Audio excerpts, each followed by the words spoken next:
Hello बच्चों, कैसे हो आप सब। उम्मीद करता हूं बढ़िया होगे। जैसा कि आप देख रहे हैं, आज हम कोऑर्डिनेशन कंपाउंड क्लास 12th का चैप्टर नंबर 5 डिस्कस कर रहे हैं। चैप्टर नंबर 5 का कोऑर्डिनेशन कंपाउंड जो पोर्शन है उसका आज की क्लास में हम थर्ड लेक्चर पढ़ने जा रहे हैं। थर्ड लेक्चर में जिस प्रकार से हम ऑर्गेनिक कंपाउंड्स के नोमेनक्लेचर की बात करते थे, नेमिंग की बात करते थे, सेम टू सेम वैसे ही इनऑर्गेनिक कंपाउंड की नेमिंग को पढ़ने जा रहे हैं। यानी कि ऑर्गेनिक कंपाउंड की नेमिंग जिस तरह से करने के तमाम रूल्स बताए गए थे, उसी तरह से इनऑर्गेनिक कंपाउंड्स की नेमिंग करने का आज हम काम करेंगे। तो आईयूपीएसी नोमेनक्लेचर की एक खास क्लास आपके लिए होगी। क्यों? क्योंकि यहां पर हम ढेर सारे इनऑर्गेनिक कंपाउंड्स की नेमिंग करेंगे। तो चलिए स्टार्ट करते हैं आज की क्लास का पहला टॉपिक।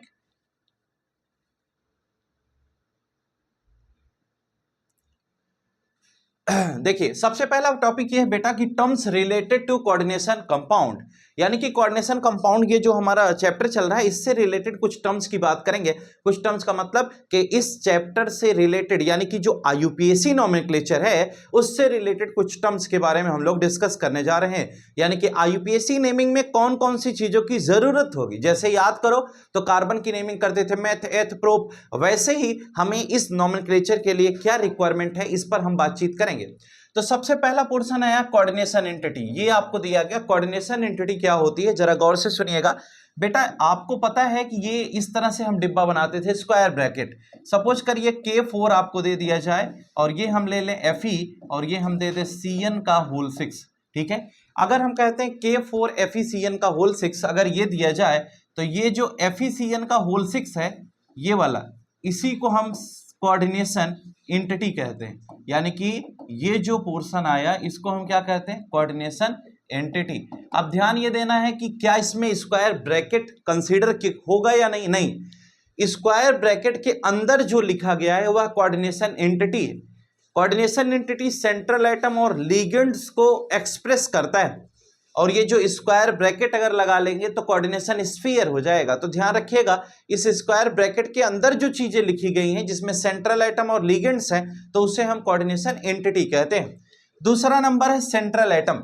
सेंट्रल एटम का मतलब यह हुआ कि डी ब्लॉक का वह एलिमेंट जिससे न्यूट्रल मॉलिक्यूल और एनायनिक स्पीसीज बाउंडेड है। यानी कि आप ये समझिए, ये डी ब्लॉक का जो एलिमेंट Fe है जिससे ये Cn का होल 6 से जुड़ा हुआ है, यानी कि 6 Cn कनेक्टेड हैं, ये हमारा क्या होगा, यह हमारा सेंट्रल एटम हो जाएगा। यानी कि यहां पर ये Fe हमारा क्या होगा, सेंट्रल एटम हो जाएगा। ठीक है, उसके बाद तीसरे नंबर पे आता है लिगेंड्स। ध्यान से सुनिए, लिगेंड्स किसे कहेंगे अगर हम इसकी बात करें तो लिगेंड्स का मतलब ये हुआ कि लिगेंड्स में एक भी हो सकते हैं, एक से अधिक भी लिगेंड्स हो सकते हैं। तो यहां पर तो Cn ही है, तो Cn हमारा लिगेंड के रूप में यूज किया जाएगा क्योंकि यह एक एनायनिक स्पीसीज है जो सेंट्रल एटम से बाउंडेड है। उसके जस्ट आगे हम पढ़ते हैं कोऑर्डिनेशन नंबर। कोऑर्डिनेशन नंबर का मतलब कि number of neighbouring atom molecule ion, ये बात हम करते हैं। तो इस सेंट्रल एटम के साथ में कितने Cn जुड़े हुए हैं, तो 6। इसका मतलब कि हमें यह पता चला कि इस केस में इसका कोऑर्डिनेशन नंबर कितना आ गया, 6 है। ठीक है, ये कोऑर्डिनेशन नंबर है। कोऑर्डिनेशन नंबर का मतलब total number of neighbouring atom molecule या फिर आयन कह सकते हो। इसी दरमियान कोऑर्डिनेशन स्फीयर की बात आए तो ये जो स्क्वायर ब्रैकेट है ना बेटा, इस पूरे ब्रैकेट को अगर हम कंसीडर कर लें तो ये पूरा पोर्शन क्या कहलाएगा, यह कोऑर्डिनेशन स्फीयर कहलाएगा। क्या कहलाएगा, यह कोऑर्डिनेशन स्फीयर कहलाएगा। यानी कि स्क्वायर ब्रैकेट को लेकर जब हम कंसीडर करेंगे तो यह कोऑर्डिनेशन स्फीयर के अंतर्गत आएगा। फिर अगला आता है कोऑर्डिनेशन पॉलीहेड्रॉन। तो कोऑर्डिनेशन पॉलीहेड्रॉन क्या है, जरा इसको समझिएगा। कोऑर्डिनेशन पॉलीहेड्रॉन का मतलब ये हुआ कि जो कंपाउंड्स होते हैं वो क्या करते हैं, उनका एक स्पेसिफिक स्ट्रक्चर होता है। स्पेसिफिक स्ट्रक्चर का मतलब ये हुआ जैसे कुछ कंपाउंड्स स्क्वायर प्लेनर हैं, कुछ टेट्राहेड्रल हैं, कुछ ऑक्टाहेड्रल हैं। स्क्वायर प्लेनर का मतलब ये हुआ बेटा कि जैसे ये मेटल है और ये इस तरह से उसके साथ लिगेंड्स जुड़ जाएं। ठीक है, ये Ml4 का केस है, यानी ये सेंट्रल एटम है, इसके साथ 4 लिगेंड ऐसे जुड़ जाएं तो ये हमारा क्या हो जाएगा, स्क्वायर प्लेनर हो गया।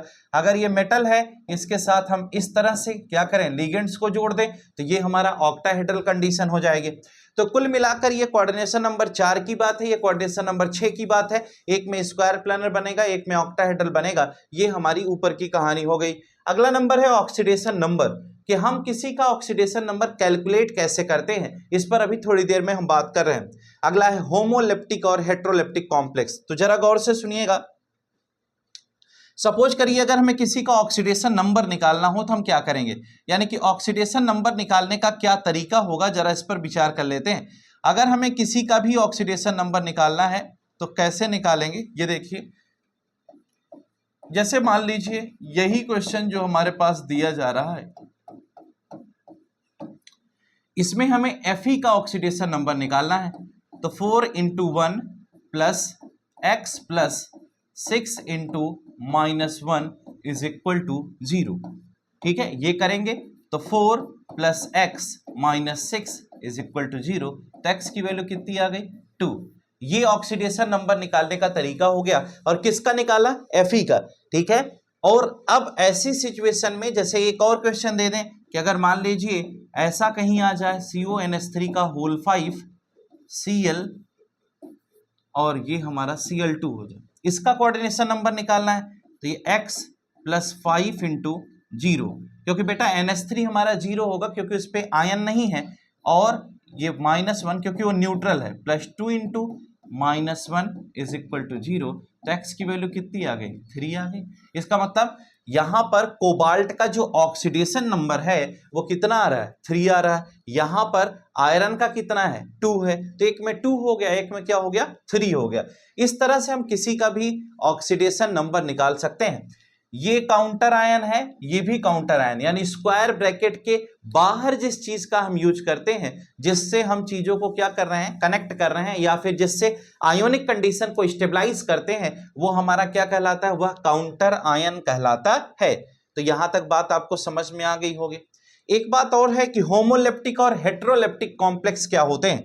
होमोलेप्टिक और हेट्रोलेप्टिक का मतलब ये होता है बेटा कि अगर जो कोऑर्डिनेशन नंबर है, यानी कि जैसे मान लो कोई क्वेश्चन आपने होमोलेप्टिक और हेट्रोलेप्टिक को समझाने का प्रयास किया, तो अगर मान लीजिए CONH3 का होल 6 दे दिया जाए, ठीक है, और ये 3+, तो ये होमोलेप्टिक है। होमोलेप्टिक मतलब कि कोई भी सेंट्रल एटम अगर एक ही तरह के लिगेंड्स को कंटेन करता है तो वह होमोलेप्टिक होगा, और अगर एक से ज्यादा तरीके के लिगेंड्स उसमें प्रेजेंट हैं तो उसे हम क्या कहेंगे, उसको हम हेट्रोलेप्टिक कॉम्प्लेक्स कहते हैं। जैसे ये 4NH3 है, क्लोरीन 2 है, तो ये क्या हो जाएगा, हेट्रोलेप्टिक कॉम्प्लेक्स हो गया।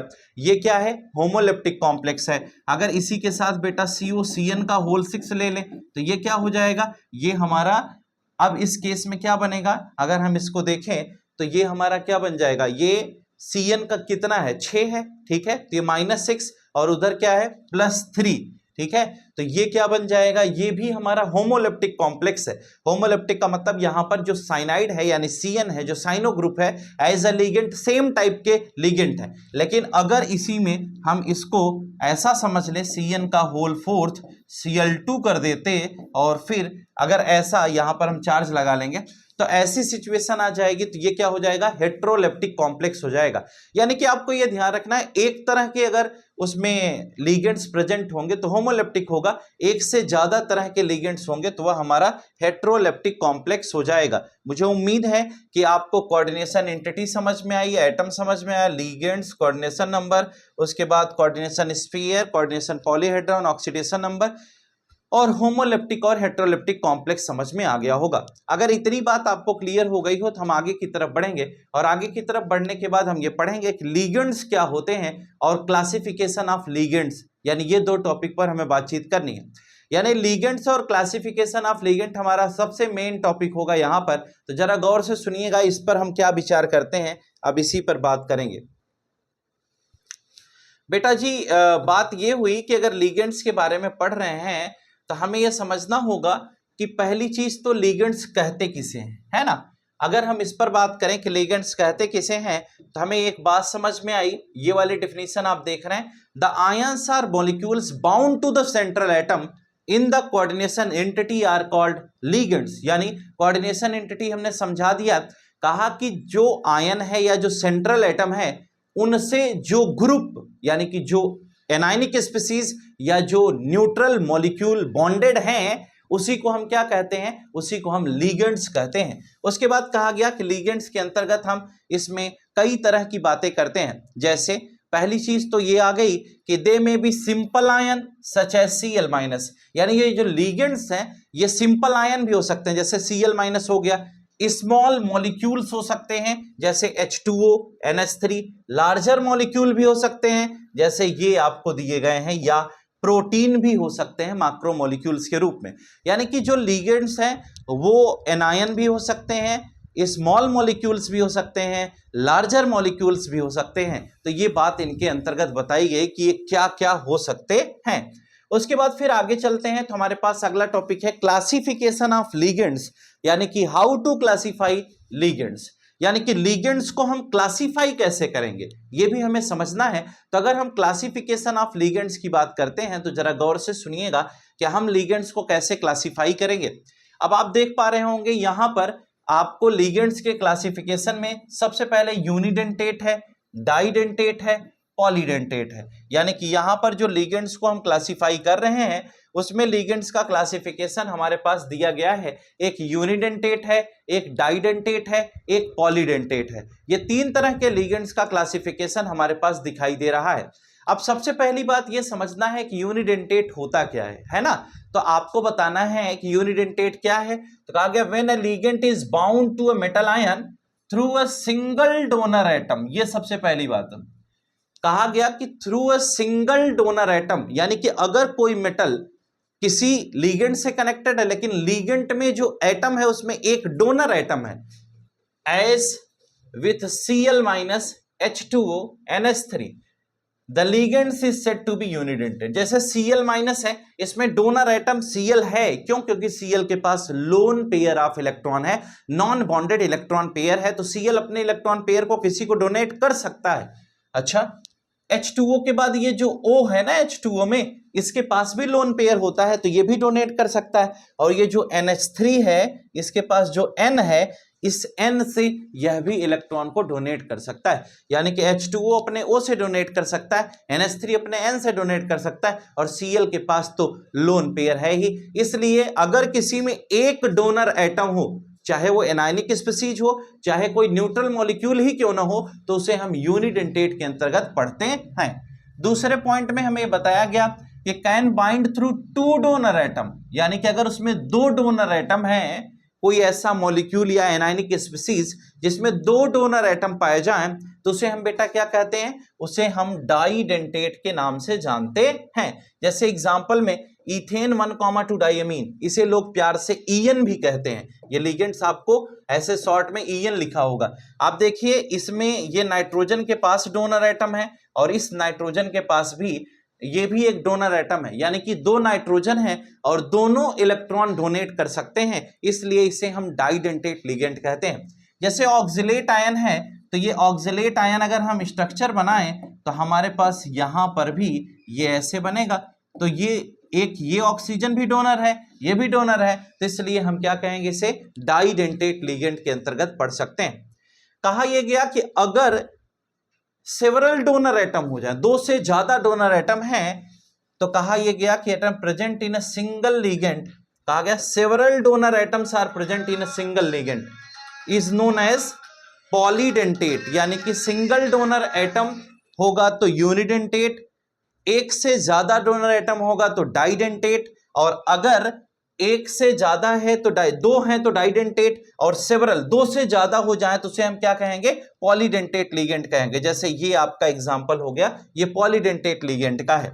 उसके बाद फिर सवाल आया कि ये एथाइलिन डाइअमीन टेट्राएसिटेट आयन, इसे हम EDTA4- कहते हैं। यह एक हेक्साडेंटेट लिगेंड है, इसमें 6 डोनर एटम हैं। ये बात आपको ध्यान रखनी है क्योंकि ये एग्जाम में कई बार आ चुका है कि इसके अंदर क्या है, यह हेक्साडेंटेट है कि नहीं है। तो आपको ये थोड़ा सा ध्यान रखना होगा कि इसे हम हेक्साडेंटेट लिगेंड्स के अंतर्गत पढ़ते हैं। अब हम कहते हैं कि ये क्लासिफिकेशन ऑफ लिगेंड हमारा हो गया। उसके आगे चलते हैं तो हमें इसी क्लासिफिकेशन में कुछ और भी बातें पढ़ाई गई, तो जरा ध्यान से सुनिएगा इसमें और बातें क्या बताई जा रही हैं। एक बात और समझाया गया कि when a di or polydentate ligand uses its two और more donor atom simultaneously to bind a single metal atom. कहा गया कोई डाइडेंटेट लिगेंड हो या कोई पॉलीडेंटेट लिगेंड हो, जब वह अपने दो से ज्यादा, ठीक है, वो क्या कर रहा है, टू और मोर डोनर एटम, अगर डाइडेंटेट होगा तो उसमें दो डोनर होंगे, पॉलीडेंटेट होगा तो दो से ज्यादा डोनर एटम होंगे, अगर उसके थ्रू किसी सेंट्रल एटम के साथ कनेक्ट हो जाता है तो उसे हम चिलेट लिगेंड कहते हैं। अब कुछ लोग इसे चिलेट पढ़ते हैं, कुछ लोग किलेट पढ़ते हैं, तो आप इसे समझिए ये लिगेंड कहलाता है। ये एग्जाम में आ सकता है, ये बहुत ही इंपॉर्टेंट है, कई बार आ चुका है। अब number of such ligating group is known as denticity, ये भी एग्जाम में पूछा जा चुका है, इसलिए आप इसको भी ध्यान रखें।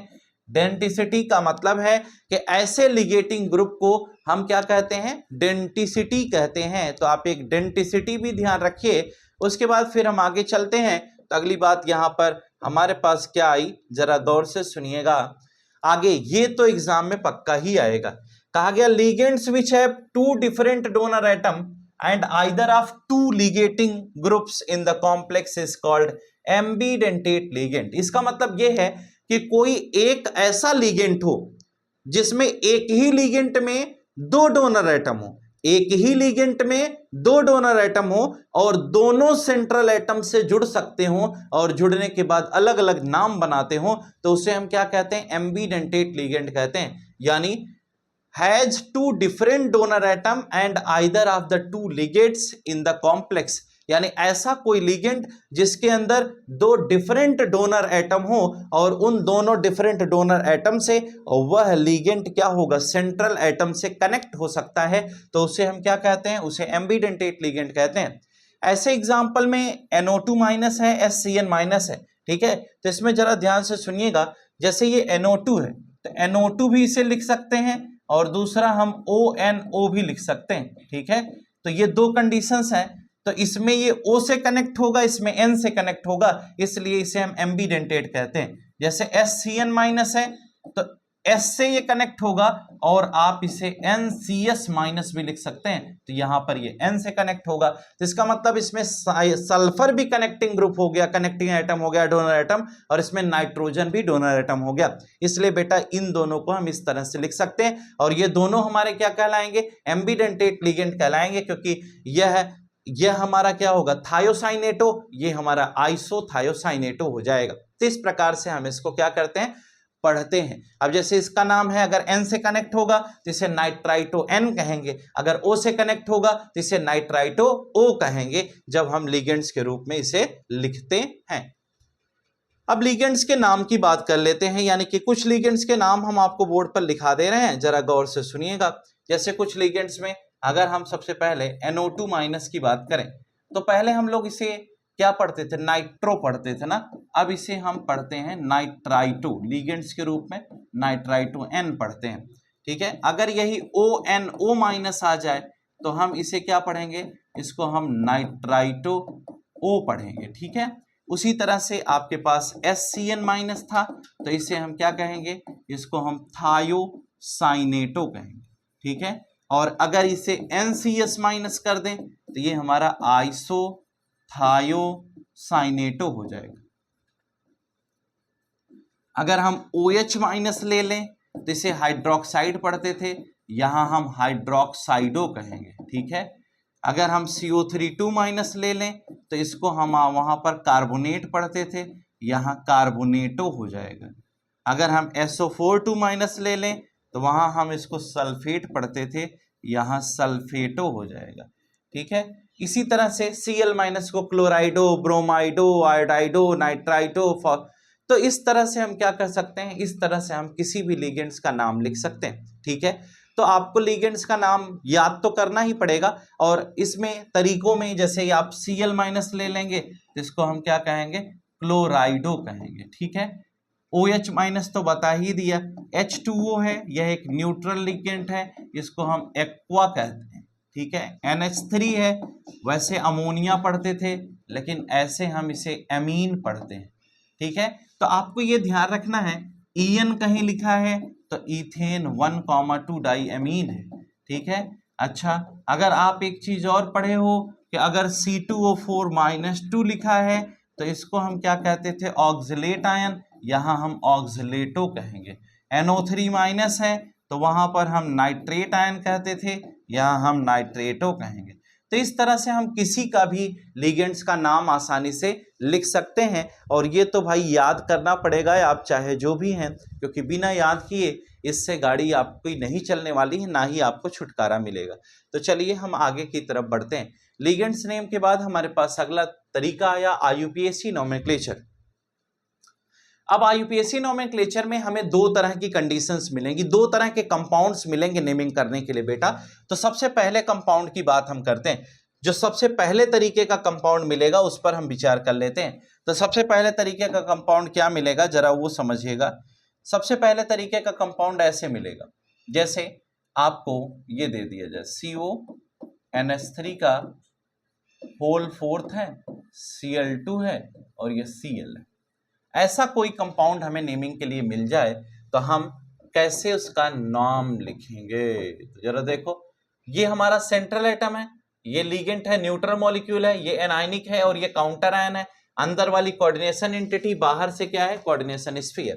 तो इसका रूल क्या है, यानी कि अगर हम रूल देखें, यानी कि ये ऐसे कंपाउंड हैं जिसमें काउंटर आयन राइट साइड में होगा, यानी कि ऐसे कंपाउंड जिसमें काउंटर आयन राइट साइड में होगा उसका नोमेनक्लेचर कैसे करते हैं, यही रूल है इसका। तो रूल में पहला क्या लिखेंगे, पहला तो हमें यह समझना है कि right the name of ligands in alphabetical order. Alphabetical order का मतलब यह हुआ कि लिगेंड्स का नाम हमें लिखना है अल्फाबेटिकल ऑर्डर में, यह सबसे पहली बात हो गई। दूसरे नंबर पर हमें क्या करना है, दूसरे नंबर पर लिखना है right the name of central atom, यानी जो हमारे पास सेंट्रल एटम है उसका नाम लिखेंगे with its oxidation state in stock notation. Stock notation आपने पढ़ा हुआ है, स्टॉक नोटेशन की प्रेजेंस में हमें क्या करना है, उसकी ऑक्सीडेशन स्टेट लिखनी। और तीसरी बात बेटा लास्ट में right the name of counter ion, यानी काउंटर आयन जो इसमें होगा उसका नाम लास्ट में लिखना है। तो ये 3 स्टेप में हम इसकी नेमिंग कर सकते हैं, ठीक है। अब जैसे इसका नेम लिखना है, ऊपर वाले एग्जाम्पल को अगर हम यहां नाम लिख कर बताएं तो IUPAC आप जरा इसका समझिएगा कैसे हम लिखेंगे। हमारे पास ये दिया गया तो इसकी IUPAC कैसे लिखेंगे, इसका नाम होगा टेट्रा एमीन। सबसे पहले ये लिख दिया डाई क्लोराइडो। आपको पता है NH3 को एमीन कहते हैं, 4 बार है तो टेट्रा एमीन। ये टेट्रा और डाई को अल्फाबेटिकल ऑर्डर में नहीं देखना है, केवल लिगेंड्स को देखना है। तो एमीन में A पहले आता है और क्लोराइडो में C बाद में आता है, इसलिए एमीन पहले होगा, क्लोराइडो बाद में होगा। उसके बाद हमारे पास पहला वाला तो कॉन्सेप्ट क्लियर हो गया, right the name of ligands in alphabetical order. Amine 4 बार था तो टेट्रा एमीन हो गया, 2 बार Cl था तो डाई क्लोराइडो हो गया, ठीक है। अब हमारे पास सेंट्रल एटम क्या है, कोबाल्ट। अब इसको कैपिटल से नहीं लिखना है, ऐसे सीधा लिखते चलाना, कोबाल्ट। कोबाल्ट को हमने कहा कि सेंट्रल एटम का नाम लिखिए उसकी ऑक्सीडेशन स्टेट के साथ। ऑक्सीडेशन स्टेट का मतलब ये हुआ बेटा कि अगर हम इसकी ऑक्सीडेशन स्टेट आपको लिख के बताएं तो ये X+4 × 0 + 2 × -1 + -1 = 0। तो यहां से X की वैल्यू कितनी आ गई, 3 आई कि नहीं आई, ठीक है। अब आप क्या करेंगे, कोबाल्ट को X मान लिया, 4 × 0, NH3 का 0 होगा क्योंकि न्यूट्रल मॉलिक्यूल है, Cl का -1 तो 2 × -1 प्लस इस Cl का -1 = 0, तो X की वैल्यू क्या आ गई, 3। तो ये कोबाल्ट के बाद बेटा जी ये थर्ड ऐसे लिखना है, ठीक है। और उसके बाद ये जो Cl है, ये देखो Cl हो Cl2 हो कुछ भी उससे मतलब नहीं है, आप सीधा इसका नाम क्या लिखेंगे, क्लोराइड लिखेंगे। यहां क्लोराइडो नहीं होगा, ना ही क्लोरीन लिखना है, सीधा आयन जो आप पढ़ते थे वैसा ही क्लोराइड यहां पर लिख देंगे। तो tetraammine die क्लोराइडो cobalt third chloride, ठीक है। अब इसी क्वेश्चन में जैसे मान लो एक एग्जाम्पल ये दिया, अगर हमें दूसरा एग्जाम्पल देना हो तो हम कैसे करेंगे, जैसे मान लो ये CO दे दिया जाए, ठीक है। CO के बाद हमें NH3 मिल जाए, 3 NH3 हो गया, एक H2O ले लें, एक Cl ले लें, ठीक है। अब आप जरा समझिएगा, अब यहाँ पर हम करते हैं H2O का होल ट्वाइस कर देते हैं और Cl लेते हैं और एक Cl2। अब इसका नाम लिखना है तो क्या करेंगे, एमीन, ये एमीन है, ये एक्वा है, ये क्लोराइडो है। एमीन में A है, एक्वा में भी A है, लेकिन अल्फाबेटिकल ऑर्डर में एमीन पहले आएगा, एक्वा बाद में आएगा, क्योंकि एमीन में AM है और एक्वा में AQ है, ठीक है। तो M पहले आता है, Q बाद में, इसलिए यहां पर हो जाएगा ट्राई एमीन, ये तो बात सही है। उसके बाद बेटा डाई एक्वा, फिर Cl है तो क्लोराइडो हो गया। उसके बाद फिर लिखोगे कोबाल्ट, फिर लिखोगे कोबाल्ट की ऑक्सीडेशन स्टेट 3rd आएगी और लास्ट में क्या होगा, क्लोराइड हो जाएगा। तो ध्यान रखिएगा, इसमें ये कंफ्यूज नहीं होना कि डाई क्लोराइड लिखें या केवल क्लोराइड लिखें, तो ये हमारा ऐसे बन जाएगा, ठीक है। इस प्रकार से हम इसकी नेमिंग कर सकते हैं, मुझे उम्मीद है कि आप कर ले जाएंगे। अगर कभी चार्ज भी लगा आएगा तो सेम तरीका होगा, उसमें घबराने की जरूरत है। दूसरा क्वेश्चन देखिए कि अगर मान लीजिए टाइप 2 की कंडीशन हमारे पास आ जाए। टाइप 2 का मतलब ये हुआ कि सबसे पहले आपको इस तरह का अगर कोई स्ट्रक्चर दे दिया जाए, ऐसे K4FeCN का होल 6, जिसमें काउंटर आयन पहले हो, तो इसके रूल में अगर हम जाएं तो रूल फर्स्ट में क्या पढ़ेंगे, आपको सबसे पहले क्या लिखना होगा इसमें, इसका नाम लिखते समय आपको यह ध्यान रखना है कि right the name of counter ion. इसमें क्या करना है, नेम ऑफ काउंटर आयन। इसमें पोटेशियम है ना काउंटर आयन की तरह, तो उसका नाम लिख देना है। दूसरे नंबर पे क्या करेंगे, right the name of ligands in alphabetical order. जैसे अभी हमने पढ़ा वैसे ही अल्फाबेटिकल ऑर्डर में लीगेंड्स का नाम लिखेंगे। और तीसरे नंबर पे लिखेंगे कि right the name of central atom, right the name of central atom. Central atom का नाम लिखेंगे विद ATE, 8 लगाएंगे, and its oxidation state in stock notation या रोमन नंबर। रोमन नंबर में उसकी ऑक्सीडेशन स्टेट लिख देंगे, ये काम आपको करना है। अब जरा इसका नाम हम लिख देते हैं, अगर आंसर लिखेंगे तो क्या होगा जरा देखिएगा। K4 है तो टेट्रा पोटेशियम नहीं लिखना है, केवल पोटेशियम। काउंटर आयन के हमें नंबर को कभी नहीं यूज करना है। पोटेशियम के बाद CN कितना है, 6 है, तो आप हेक्सा साइनाइडो, ठीक है। उसके बाद आयरन है तो आयरन को फेरम कहते हैं, तो यहां हो जाएगा फेरेट, ठीक है। आयरन आयरनेट नहीं होगा, फेरेट, फेरम कहते हैं तो फेरेट हो गया। और इसकी ऑक्सीडेशन स्टेट क्या आएगी, अब यहां से कैलकुलेट कर लीजिए, 4 × 1 + x + 6 × -1 = 0। तो x की वैल्यू क्या हो गई, 2 हो गई। तो यहां से इसकी ऑक्सीडेशन स्टेट सेकंड हो जाएगी, फेरेट सेकंड। बस यही बात खत्म हो जाएगी। और अगर किसी के लास्ट में 8 लगा आएगा तो हम समझ जाएंगे कि काउंटर आयन इसमें लेफ्ट साइड में है, और अगर कुछ नहीं लगा है तो राइट साइड वाला है। सिंपल सी कहानी है। ऐसा कोई भी केस आएगा तो आपको घबराने की जरूरत नहीं। एक एग्जांपल और देख लीजिए, K3 दे दिया जाए और यहां पर Fe आपको दे दिया जाए और कहा जाए C2O4 का होल थ्राइस, ऐसे दे दे, तो क्या करोगे, कुछ नहीं, ये हो जाएगा आपका पोटेशियम, फिर ये ट्राई ऑक्सलेटो, फिर ये आयरन है तो बेटा फेरेट, और यहां से फेरेट के बाद ये 3rd आएगा और बस खत्म। क्यों 3rd आएगा, क्योंकि 3 × 2 = -6 और ये 3+ आप अगर निकालेंगे तो potassium tri oxalato ferrate 3rd आ जाएगा। इस तरह से हम क्या कर सकते हैं, इस तरह के भी क्वेश्चंस का IUPAC नोमेनक्लेचर कर सकते हैं। अगर आप इसे ब्रेक करेंगे तो किस में ब्रेक होगा, ये 3K+ हो जाएगा, ठीक है। और ये जो Fe है ये C2O4 का होल थ्राइस 3- हो जाएगा। तो अगर केवल इतने का नेम लिखना है तो भी कोई दिक्कत नहीं है, ट्राई ऑक्सलेटो फेरेट थर्ड लिखकर छोड़ देंगे, बस बात खत्म हो जाएगा। ठीक है, पोटेशियम नहीं लिखेंगे क्योंकि उसको बैलेंस नहीं किया गया है। इससे ज्यादा आपको कुछ और नहीं करना है, तो आप घबराइएगा नहीं। ठीक है, अगर कोई क्वेश्चन आता है तो हम लोग डिस्कस कर लेंगे उसको। प्रैक्टिस क्वेश्चंस हमारे पास हैं, उसी पर हम दूसरी वाली बात को भी आपको बता देते हैं, जरा बोर्ड पर ध्यान से देखिएगा। ये प्रैक्टिस क्वेश्चंस क्या कह रहे हैं इसी पर बात करते हैं अभी हम। कहा यह गया कि अगर मान लो कि ये कोऑर्डिनेशन कंपाउंड का फॉर्मूला आपको दिया गया और इसका नाम लिखना है, तो नाम कैसे लिखेंगे? सबसे पहले जैसे पहला क्वेश्चन आपको दिया गया, कोई भी क्वेश्चन आता है अगर उसका आपको नाम दे दिया जाए और स्ट्रक्चरल फॉर्मूला लिखना है तो कैसे करेंगे? यहां पर इन्होंने लिखा टेट्राएमीन, तो आप क्या करेंगे? सेंट्रल एटम के लिए जगह छोड़ दीजिए, ये NH3 का होल फोर्थ हो गया तो टेट्राएमीन हो गया। उसके बाद इन्होंने लिखा एक्वा क्लोराइडो, तो एक्वा इन्होंने कहा तो ये H2O हो गया और क्लोराइडो कहा तो Cl हो गया। कहे हाँ। अब कोबाल्ट थर्ड, तो इसका मतलब सेंट्रल एटम कोबाल्ट हो गया।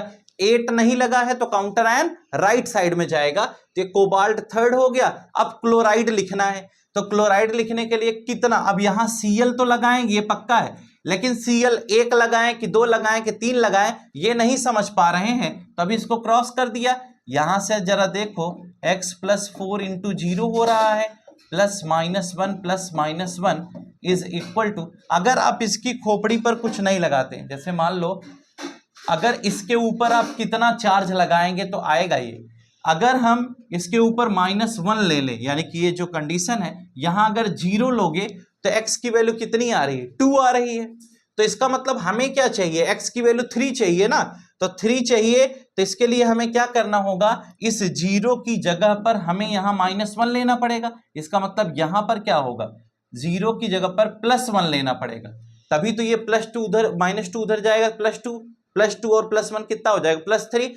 तो बेटा इसका मतलब इसके ऊपर चार्ज कितना आ रहा है? +1 आ रहा है। इसका मतलब अब ये जो क्लोरीन एज अ क्लोराइड आया है, ये +1 है, तो एक ही तो Cl लगाएंगे, और अगर एक Cl लगा देंगे तो ये क्या हो जाएगा? बैलेंस हो जाएगा। तो कुल मिलाकर हमें क्या करना है? हमें यहां पर एक Cl लगाना है, और अगर हम एक Cl लगाते हैं तो जरा और देख लो, एक Cl लगाएंगे तो +-1 इज इक्वल टू 0, तो x की वैल्यू कितनी आ गई? 3। तो हमें x3 लाना है, उसके लिए हम वहां पर देख लेंगे कि हमें कितना लगा दिया जाए तो हमारा गाड़ी चल सकता है। अब जैसे एक क्वेश्चन और है, ये वाला देखो, इसमें इन्होंने कहा पोटेशियम ट्राईऑक्सलेटो एल्यूमिनेट थर्ड, एल्यूमिनेट 8 दिया ना, तो 8 से समझ गए कि हम ये दूसरा वाला है। ये देखो डिब्बा बना दिया, पोटेशियम कहा तो ये K लगा दिया, ट्राईऑक्सलेटो कहा तो ये C2O4 का होल थ्राइस कर दिया, इन्होंने कहा एल्यूमिनेट है तो एल्यूमिनियम लगा दिया। लेकिन अब एक लफड़ा है कि यहाँ K कितना लें, 1 लें, 2 लें, 3 लें, यानी कि पोटेशियम कितना यूज किया जाए तो हमारी गाड़ी बढ़िया चलेगी। तो ये हमारे पास एक बड़ा सवाल आ गया कि पोटेशियम कितना लें। तो आप एक बात समझिए, एल्यूमिनियम थर्ड लेना है तो उसके लिए हमें कितना पोटेशियम लेना पड़ेगा? अगर 1 लोगे तो 1 + x + 3 × -2 इज इक्वल टू 0, तो इसका मतलब x की वैल्यू कितनी आ रही है? x की वैल्यू आपकी 5 आ रही, जबकि हमें क्या चाहिए? x की वैल्यू 3 चाहिए। तो अगर K3 ले ले तो 3 × 1 हो जाएगा, तो x की वैल्यू 3 आ जाएगी कि नहीं? इसका मतलब ये K3 लेना यहां पर ठीक होगा। इस प्रकार से हम किसी भी क्वेश्चन को आसानी से सॉल्व कर सकते हैं। अगर किसी का हमें नाम दिया है तो उसका फॉर्मूला लिख सकते हैं, और किसी का अगर फॉर्मूला दिया है तो उसका नाम लिख सकते हैं। जैसे कुछ और एग्जाम्पल देख लीजिए। अगर एक एग्जाम्पल के तौर पर हम ये बताएं, इसमें देखिए, इसमें कहा गया कि फॉलोइंग कोऑर्डिनेशन कंपाउंड का आपको फॉर्मूला दिया है, नाम लिख रहा है। तो फॉर्मूला दिया है, नाम लिखना है, तो PTNH3 का होल ट्वाइस ClNO2 है, तो ये NH3 का होल ट्वाइस है, तो डाईएमीन क्लोराइडो नाइट्राइटो N प्लेटिनम, और उसके बाद हम सेकंड इसकी ऑक्सीडेशन स्टेट हो जाएगी। ठीक है। अब जैसे ये क्वेश्चन दिया गया, तो ये क्या होगा? पोटेशियम, ये K3 है तो पोटेशियम 3 बार है तो ट्राईऑक्सलेटो, क्रोमियम है तो क्रोमेट थर्ड हो जाएगा। बहुत ही आसान है, आप थोड़ा सा प्रैक्टिस करिए, ट्राई करिएगा, आपको बढ़िया समझ में आएगा। और अगर कोई प्रॉब्लम लगती है, लगे कि अभी नहीं क्लियर हुआ है, तो आप हमसे ज़रूर बातचीत करिएगा, हम लोग फिर इसको फर्दर डिस्कस कर लेंगे। ऐसा एक क्वेश्चन यहाँ पर हमने लगाया है, एक प्रैक्टिस का क्वेश्चन आपके इंटेक्स बुक का है, यानी कि आपके इंटेक्स का क्वेश्चन ये भी एक लगा हुआ है, तो आप इसे भी सॉल्व करने की कोशिश करिएगा। ये भी इंटेक्स का क्वेश्चन है, इसमें आपको फॉर्मूला से नाम लिखना है और आपको नाम दिया है उससे फॉर्मूला लिखना है। मुझे उम्मीद है कि आज की क्लास आपको समझ में आ गई होगी। अब हम लोग फिर नई क्लास में आगे बातचीत करेंगे। अगली क्लास होगी हमारी आइसोमेरिज्म की। तब तक के लिए धन्यवाद। आज के लिए फिलहाल इतना ही। Good night all of you. Today class is over. Thank you.